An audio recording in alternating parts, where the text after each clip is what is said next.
Hello বন্ধুরা, আসসালামু আলাইকুম। আশা করি সবাই ভালো আছো। বন্ধুরা, আজকে তোমাদের একটি ভাগ অঙ্ক শেখাবো। আমি এখানে একটি ভাগ অঙ্ক লিখেছি। ভাজ্য 42 ভাগফল 7 হলে ভাজক কত?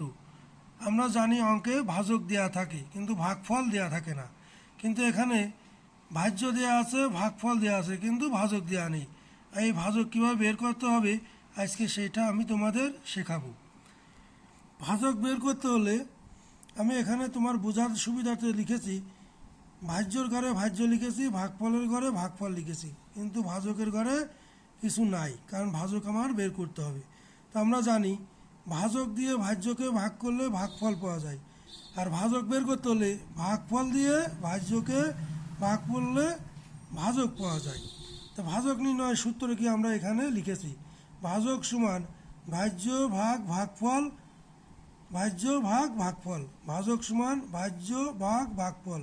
তা ভাজ্যর ঘরে আমরা 42 লিখেছি, কারণ এখানে ভাজ্য 42 দেওয়া আছে। এই ভাগ এবং ভাগফল 7 লিখেছি, কারণ ভাগফল 7 দেওয়া আছে। তাহলে এই 7 দিয়ে 42কে ভাগ করতে হবে। 7 42-এর ভিতর কয়বার যায়? 6 7 42, 6 বার যায়। তাহলে উত্তর হবে 6, অর্থাৎ ভাজক হবে 6। তো বন্ধুরা, নতুন নতুন ভিডিও পেতে সাবস্ক্রাইব করে পাশে থেকো। আল্লাহ হাফেজ।